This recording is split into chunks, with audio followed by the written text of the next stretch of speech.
റൂമിന് വേണ്ടിയുള്ള തല്ലൂട്ടം കാണുമ്പോൾ വർഷ പറയും ഇതെന്തിനാ ഈ റൂമിന് വേണ്ടിയിട്ട് തല്ലൂടണേ, രേവതി ചേച്ചിക്ക് വയ്യാത്ത കാരണമല്ലേ, അപ്പോൾ രേവതി ചേച്ചി ആ റൂമിലൊന്ന് കിടന്നോട്ടെ എന്നിങ്ങനെ പറയും കേട്ടോ.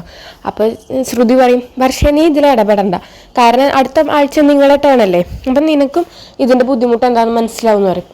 അപ്പോൾ വർഷ പറയും എനിക്കതിൽ ബുദ്ധിമുട്ടൊന്നുമില്ല, അതിന് ഞാൻ ഒരിക്കലും ഇങ്ങനെ നിങ്ങളെപ്പോലെ തല്ലൂടുകയും ചെയ്യില്ല.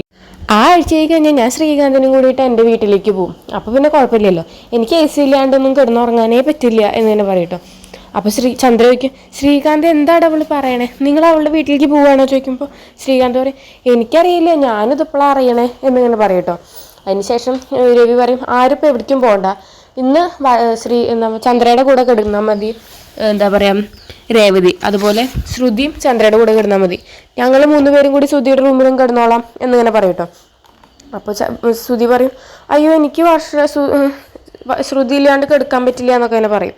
അതിന് ശേഷം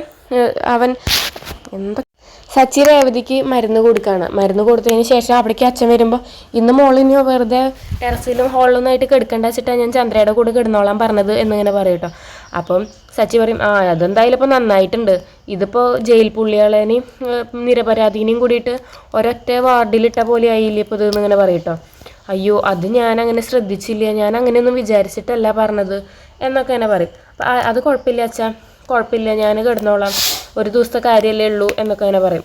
അപ്പോൾ എന്നിട്ട് നമ്മുടെ രേവതി നേരെ പായും തലോണിയൊക്കെ എടുത്തിട്ട് ഇവളുടെ റൂമിലേക്ക് പോവാണ് ചന്ദ്രയുടെ. അപ്പോൾ ചന്ദ്ര പറയും നീ ഇതൊരു കേൾക്കാൻ കാത്തിരിക്കുന്നില്ലേ, നീ ഇവിടേക്ക് തള്ളിക്കയറി വരാൻ, അമ്മയോട് തല്ലൂടാനല്ല ഞാൻ വന്നത്, എനിക്കൊന്ന് കിടന്ന് ഉറങ്ങണം, അതിനാണ് ഞാൻ വന്നത് കൊണ്ട് അവിടെ പായ വിരിച്ചൊക്കെ എടുക്കുകയാണ് കേട്ടോ.